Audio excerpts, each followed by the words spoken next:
I'm Dallas Bump. I'm 94 years old. I love to make chairs, especially the lathe work. I love to do the lathe work. I don't know when I'll quit. I still work at it.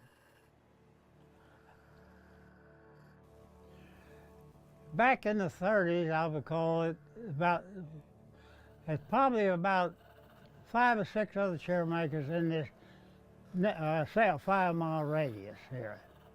Most of them left during World War II times. My dad was the only one left here.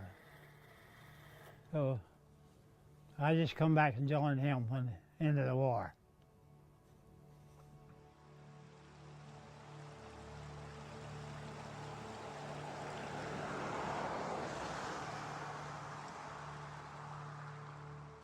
That's my wife, Amelia Bump.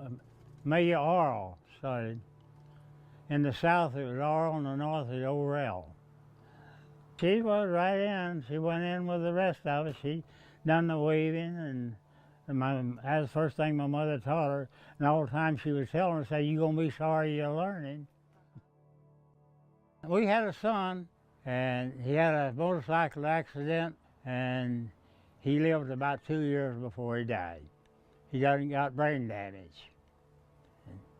We never could get anything done for him. My mother died when I was 11. And my dad, he couldn't take care of us three. They were divorced anyway. Everybody's fighting who's gonna get who. One wanted my brother and the other one wanted my sister, and one wanted me, I guess. Anyway, Dallas said, "No, I'll just take all three of them." Everybody shut up. Next thing I know, we're living with them.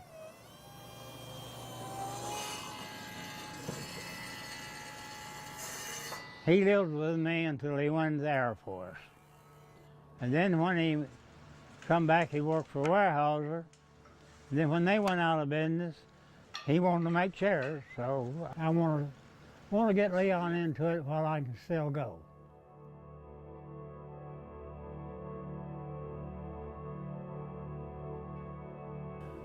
I never dreamed I'd be doing this. Yeah, I was making good money working for a sawmill till they shut it down, and I figured, well, I had the chance, I might as well give it a shot. He don't chew me out anymore, but when we first started, he started chewing on me and stuff, and I just took it, and all of a sudden, I guess he thought he was gonna run me off, and he found out I wasn't leaving, and things went smooth from then on. I think he had his way of telling me that, see if I was really serious or not.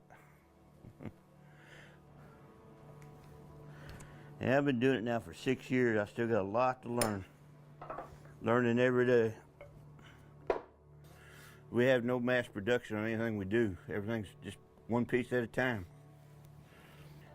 Dallas, he does most of the turning while I'm doing everything else. Because that's about all Dallas. He's 90. He'll be 95 in March, and he can turn real good. He's a good turner. He's about one of the best I've seen besides Grandpa Bump.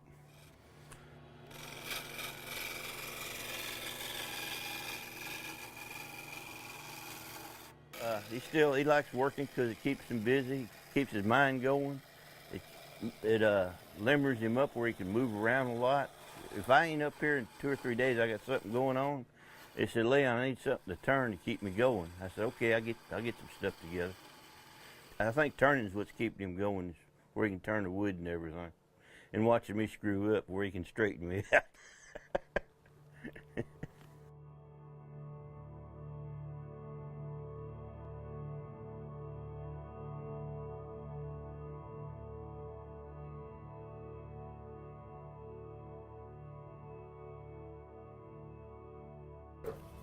And the first time they ever showed me how to split was I used Aunt Amelia's knife, and I cut my thumb right off the bat.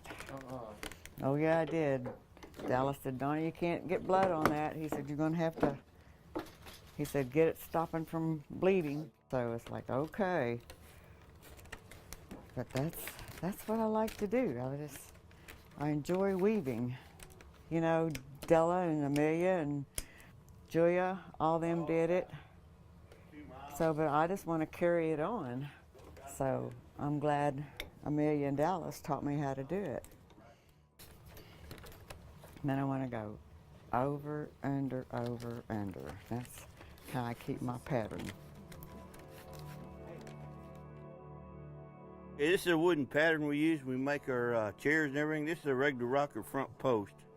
We get a straight board, run it across the planer, straighten it out. Then we take a finish nail, nail it in there, then we cut the head of it off. That makes the mark on the wood. That's how people know our chair's from anybody else's chair, because of the marks it makes.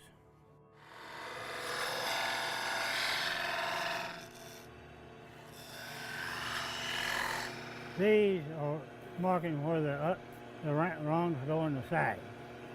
Yeah, where the little holes. There she is. That runs all the pulley system for the boring machine. And if you notice, the drill's running over there.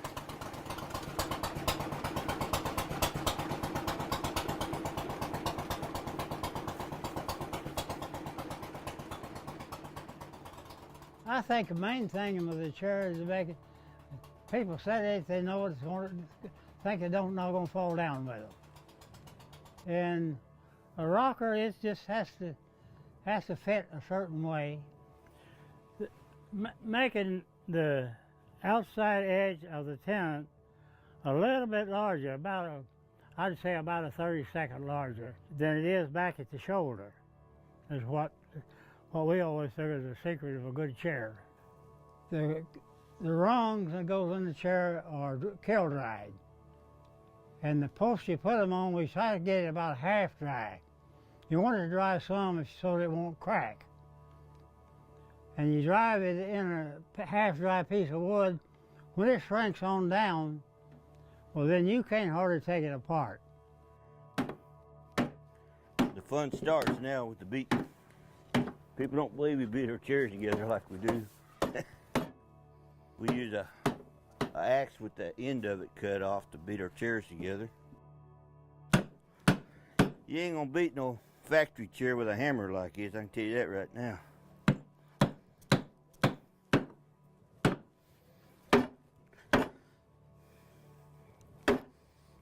You gotta know how to swing this hammer, because if you don't, a lot of times you'll really bang them up. You just, certain way. It took me about 3 months to kind of learn it, and I'm still learning the best way to hit them. Sometimes they're a booger. See, like that. It takes a little bit of time.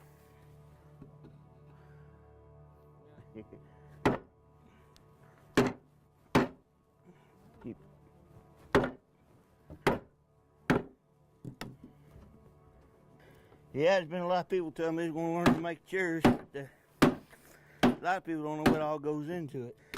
You got to know how to read your wood, your grains, everything else. There's your chair. Looks like I got a little blood on it. But that'll clean off.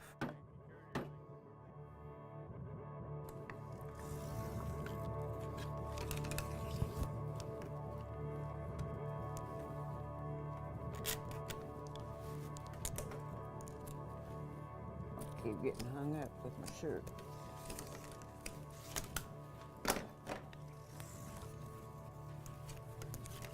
Yeah, this is similar to doing the back, but the bottom takes a little bit longer and more weaving.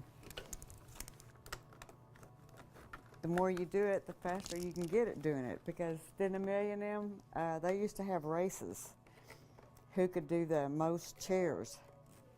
They would time one another and see who could make the chair the fastest, who could weave it the fastest. I can do it about an hour and a half, maybe a little bit faster. I used to set myself, and I used to have to flip them, turn them over, get up and turn them. Yeah, so he made me this. I can turn it and it's not killing my back, but I like it a lot better. And I can get it done faster too. So, but I like it. Okay.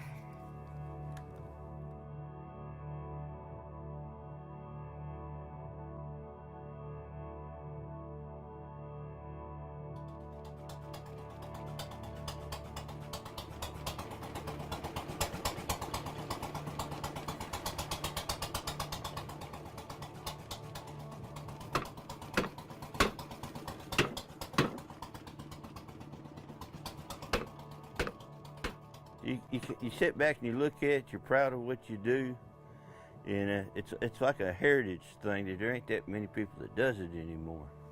I'm the 5th generation making chairs out of the Bumps ancestry. I'm just glad that I was able to get with Dallas before something happened to him at his age and everything and learn it. My dad never cared for training anybody else. For some reason, I don't know. What he said, they wouldn't do what he wanted them to do. He wanted his chair made a certain way. He said, if you don't do it yourself, you don't know if there's any mistakes. So you got to learn to do everything yourself. And that was his theory on making chairs. So now then, Leon is going to learn, and he's going to carry the business home. He learns something every day. I learn something every day. You're going to learn something every day. If you try, you'll learn something every day.